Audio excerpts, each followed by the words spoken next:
ഇപ്പോൾ റീസെൻ്റ്ലി കണ്ടിട്ടുള്ളൊരു ന്യൂസാണ്. ചേച്ചിയുടെ ഭർത്താവും അനിയത്തിയുമായിട്ട് ഒളിച്ചോടി പോവുക. അവരതെടുത്ത് വീഡിയോ എടുത്ത് സോഷ്യൽ മീഡിയയിൽ ഇടുക. അങ്ങനൊരു ന്യൂസ് കണ്ട്. ഒരുപാട് റിയാക്ഷൻസും കാര്യങ്ങളും യൂട്യൂബിലൊക്കെ വന്നിട്ടുണ്ട്. അപ്പം അതിനെപ്പറ്റി ആധികാരികമായി സംസാരിക്കാൻ ഞാൻ വലിയൊരു യൂട്യൂബറും കാര്യങ്ങളൊന്നും അല്ല. എന്നാലും ജസ്റ്റ് ഒന്ന് സംസാരിക്കണമെന്നുണ്ടായിരുന്നു. അതുകൊണ്ടാണ് ഞാൻ ഈ വീഡിയോ ചെയ്യുന്നത്. അവരുടെ വീഡിയോയും കാര്യങ്ങളൊന്നും ഞാൻ ഇതിൽ ഷെയർ ചെയ്യുന്നില്ല. എന്ന് വെച്ചാൽ ഞാൻ ആദ്യം പറഞ്ഞ പോലെ തന്നെ ഞാൻ വലിയ യൂട്യൂബറും കാര്യങ്ങളൊന്നുമില്ല. ഒരുപാട് വലിയ യൂട്യൂബർമാർ അത് വീഡിയോ ഷെയർ ചെയ്തിട്ട് അതിനെക്കുറിച്ച് റിയാക്ഷൻസും കാര്യങ്ങളൊക്കെ ചെയ്യുന്നുണ്ട്. അപ്പോൾ അത് കണ്ടപ്പോൾ അതിനെപ്പറ്റി ഒന്ന് സംസാരിക്കണമെന്നുണ്ടായിരുന്നു. അതുകൊണ്ട് ഞാൻ ജസ്റ്റ് ഒന്ന് ഇത് വീഡിയോ എടുക്കാമെന്ന് വിചാരിച്ചാണ്.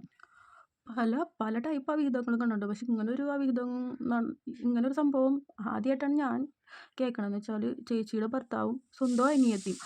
അത് ആ വീഡിയോസും കാര്യങ്ങളും അവർ ഒളിച്ചോടി പോകണേക്ക് മുമ്പിട്ട വീഡിയോസും കാര്യങ്ങളൊക്കെ ആ ഭാര്യ ഒന്ന് കാണുമ്പോഴുള്ള അവരുടെ എന്തായിരിക്കുമല്ലോ അവരുടെ മനസ്സിൽ എന്തോരം വേദനയും കാര്യങ്ങളൊക്കെ ഉണ്ടാവും.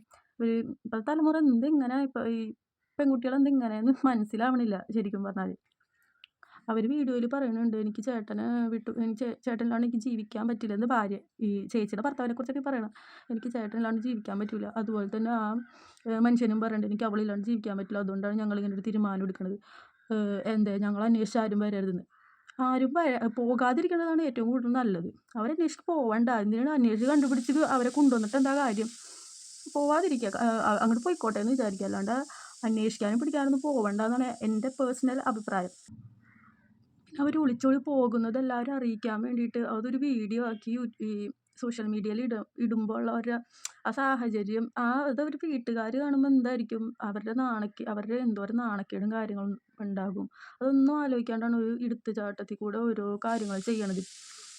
ഞാൻ ആ കുട്ടീനെ ഞാൻ ഓരോരുത്തരെ പിടിച്ച് ഒരാളെ മാത്രമായിട്ട് ഞാൻ തെറ്റുകാരിയെന്ന് പറയൂല. രണ്ടുപേരും തെറ്റ് ചെയ്തിട്ടുണ്ട്. എന്നാലും ആ പെൺകുട്ടിക്ക് കുറച്ചെങ്കിലും ഒരു ബോധം ഉണ്ടാവേണ്ടതാണെന്ന് വെച്ചാൽ സ്വന്തം ചേച്ചിയുടെ ഭർത്താവാണ്. അപ്പം അത് എല്ലാവരും മനസ്സിലുണ്ടല്ലോ. ചേച്ചിയുടെ ഭർത്താവെന്ന് പറഞ്ഞാൽ നമ്മുടെ സ്വന്തം ചേട്ടനെ പോലെയല്ലേ. അങ്ങനെ ഒരു ചെറിയൊരു ബോധം പോലും ആ കുട്ടിക്ക് ഉണ്ടായില്ല എന്നുള്ളതാണ് സത്യം. പിന്നെ അവർ ഷെയർ ചെയ്ത വീഡിയോയിൽ അവർ പറയുന്നുണ്ട്, ഇന്നൊന്നുമല്ല തുടങ്ങിയതല്ല, വർഷങ്ങളായിട്ട് ഞങ്ങൾ തമ്മിലുള്ള സ്നേഹത്തിലാണെന്നൊക്കെ പറയും. എന്ത് വർഷങ്ങളായിട്ട് എന്ത് സ്നേഹം എനിക്ക് മനസ്സിലാവണില്ല. എന്ത് പ്രണയം അത്? ചേച്ചീൻ്റെ ഭർത്താവും അനിയത്തിയും അതൊക്കെ എന്ത് പ്രണയം? അയാൾക്കാണെങ്കിൽ 2 മക്കളും ഉണ്ട്. എന്നിട്ടാണ് ഈ പരിപാടി കാണിക്കാൻ പോണത്. ഒരു വീഡിയോയിൽ പറയണത് ഞങ്ങളോട് ക്ഷമിക്കണം, സ്നേഹിച്ച് പോയി അതുകൊണ്ടാണ് ക്ഷമിക്കണം, ഞങ്ങൾ അന്വേഷിച്ചാരും വരരുതെന്നൊക്കെ അവർ പറയുന്നുണ്ട് വീഡിയോയിൽ. അപ്പം എനിക്ക് തോന്നുന്നു 90% ആൾക്കാരുടെ അഭിപ്രായം ഇത് തന്നെയായിരിക്കും. അവരന്വേഷിച്ച് നമ്മൾ പോവണ്ട. അവരന്വേഷിച്ച് കണ്ടുപിടിച്ച് തിരിച്ചു കൊണ്ടുവന്നിട്ടൊന്നും അത് ആ ബന്ധം അധികം നാൾ നിലനിൽക്കില്ല. അപ്പോൾ അവരന്വേഷിച്ച് പോവണ്ട. അവരുടെ ഇഷ്ടത്തിന് പോയിക്കോട്ടെ. ഭാര്യ അവരെ മക്കളെ നോക്കിയിട്ട് അവരെ ഇതായിട്ട് പോവുക. അവരെ മക്കളുടെ കാര്യങ്ങൾ നോക്കിയിട്ട് പോകുക. അതാണ് നല്ലത്. അല്ലാണ്ട് ഇതിനന്വേഷിച്ച് കണ്ടുപിടിച്ച് കൊണ്ടുവന്നിട്ടൊന്നും ഒരു കാര്യമില്ല എന്തായാലും. എല്ലാവർക്കും അറിയാവുന്ന കാര്യം തന്നെ ഈ ന്യൂസ് വൈറലായ ഒരു വീഡിയോ തന്നെയായിരുന്നു ഈ ഒരു ഒളിച്ചോട്ട വീഡിയോ.